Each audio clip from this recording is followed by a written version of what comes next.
നമുക്കൊരു കാര്യം ചെയ്യാൻ ഒരുപാട് ഇഷ്ടമാണെങ്കിൽ അതിന് വലിയ ലാഭമൊന്നും കിട്ടിയില്ലെങ്കിലും എത്ര സമയം വേണമെങ്കിലും പാഴാക്കാൻ നമ്മൾ താല്പര്യം കാണിക്കുന്നുണ്ടെങ്കിൽ അതാണ് നമ്മുടെ പാഷൻ. ഇത് ഞാൻ എവിടെ കേട്ടിട്ടുള്ളതാണ് കേട്ടോ. അങ്ങനെ ഒരു പാഷൻ നമുക്കുണ്ടെങ്കിൽ നമ്മൾ അതിനുവേണ്ടി കഷ്ടപ്പെടാൻ തയ്യാറാണെങ്കിൽ നമ്മുടെ ചുറ്റുമുള്ളവർ നമ്മുടെ കൂടെ കട്ടയ്ക്ക് സപ്പോർട്ടായി നിൽക്കും. ഞാനിപ്പോൾ പറഞ്ഞു വരുന്നത് എന്താണെന്ന് വെച്ചാൽ, എനിക്ക് പെട്ടെന്ന് കിട്ടിയ ഒരു ഹാമ്പർ വർക്കിനെ പറ്റിയാണ് കേട്ടോ. ഒട്ടും സമയമില്ലായിരുന്നു. ആനിവേഴ്സറിയുടെ തലേ ദിവസം വിളിച്ചിട്ടാണ് പറയുന്നത് ഒരു ഹാമ്പർ സെറ്റാക്കി കൊടുക്കണമെന്ന്. എൻ്റെ ഒരു ഫ്രണ്ട് തന്നെയാണ്, അതുകൊണ്ട് ഒഴിവാക്കാനും പറ്റില്ല. അങ്ങനെ ഞാൻ എന്ത് ചെയ്യണമെന്ന് ആലോചിച്ച് വിഷമിച്ചിരുന്നപ്പോൾ ഒരു പട തന്നെ എൻ്റെ കൂടെ കൂടിയിട്ടോ. മറ്റാരുമല്ല, എൻ്റെ സഹപ്രവർത്തകർ തന്നെ.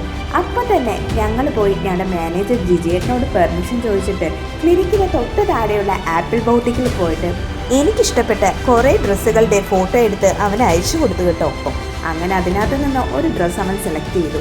പിന്നീട് അന്ന് വൈകിട്ട് തന്നെ ഞാൻ കരുനാപ്പള്ളിക്ക് പോയിട്ട് ബാക്കിയുള്ള സാധനങ്ങളെല്ലാം കളക്ട് ചെയ്തു. വാച്ചും ബോക്സും റിബണും കട്ടൗട്ടും ഫ്ലവേഴ്സും ചോക്ലേറ്റും ഒക്കെ ആയിട്ട് കുറേ സാധനങ്ങളൊക്കെ അങ്ങോട്ട് പർച്ചേസ് ചെയ്തിട്ട് പിറ്റേന്ന് രാവിലെ ഞങ്ങൾ ഓഫീസിലിട്ട് തന്നെ ഹാമ്പറിൻ്റെ വർക്ക് തുടങ്ങി. ഇതേ നോക്കിയേ, ആൻസിയും ഭാഗ്യയും കൂടി അതിനുള്ള പണിയിലാണ് കേട്ടോ.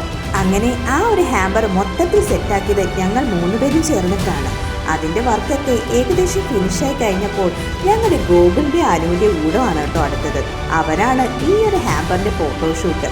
നല്ല രീതിയിൽ ഫോട്ടോയും വീഡിയോ എടുത്ത് അത് ഫ്രീ ആയിട്ട് എഡിറ്റ് ചെയ്ത് തരുന്ന ഒരു കൂട്ടുകാരൻ നിങ്ങളുടെ എല്ലാവരുടെയും ഗ്യാങ്ങിൽ ഉണ്ടാവില്ലേ? അതുപോലെ ഞങ്ങളുടെ ഗ്യാങ്ങിലുള്ള ആ അൺപെയ്ഡ് ഫോട്ടോഗ്രാഫറാണ് ഞങ്ങളുടെ ഗോകുൽ. എന്തായാലും ഗോകുലും അനുവും കൂടി ഫോട്ടോ വീഡിയോ ഒക്കെ എടുത്ത് സെറ്റാക്കിയിട്ടുണ്ട് കേട്ടോ. എനിക്ക് പെട്ടെന്ന് കിട്ടിയ ആ ഒരു വർക്ക് നല്ല രീതിയിൽ കംപ്ലീറ്റ് ചെയ്യാൻ വേണ്ടിയിട്ട് എൻ്റെ സഹപ്രവർത്തകർ എനിക്ക് വേണ്ടി എന്തുമാത്രം കഷ്ടപ്പെടുന്നതെന്ന് നിങ്ങൾ കണ്ടില്ലേ? ഇതുപോലൊരു സ്ഥലത്താണ് നിങ്ങളും ഉള്ളതെങ്കിൽ ഉറപ്പിച്ചോളൂ, അതാണ് നിങ്ങളുടെ ശരിയായ സ്ഥലം.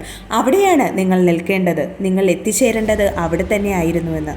ഇപ്പോൾ ഈ നിമിഷം നിങ്ങൾ എവിടുന്നെങ്കിലും പുറത്താക്കപ്പെടുന്നുണ്ടെങ്കിൽ നിങ്ങൾ ഉറപ്പിച്ചോളൂ, ഉറപ്പായും ഇതുപോലൊരു സ്ഥലത്ത് എത്തിച്ചേരാൻ വേണ്ടി തന്നെയായിരിക്കുമെന്ന്. ഒടുവിൽ ആ ഒരു ഹാമ്പർ കസ്റ്റമറിൻ്റെ കയ്യിൽ എത്തിക്കുന്ന അവസാന നിമിഷം വരെയും അവർ എൻ്റെ ഒപ്പം തന്നെ ഉണ്ടായിരുന്നു. നമ്മൾ ചെയ്തു കൊടുത്ത ഹാമ്പർ കസ്റ്റമറിന് ഒരുപാട് ഇഷ്ടമായെന്നറിഞ്ഞപ്പോൾ അതിലേറെ സന്തോഷവും. ഇതുപോലുള്ള കൊച്ചു കൊച്ചു സന്തോഷങ്ങളുമായി ഇനിയും വരാം. അതുവരെയും ബൈ, താങ്ക് യു. വൈഫ് ഒരുപാട് ഹാപ്പി, ഭയങ്കര സന്തോഷമായി, ഇഷ്ടപ്പെട്ടു. ടോപ്പൊക്കെ ഭയങ്കര ഇഷ്ടപ്പെട്ടു.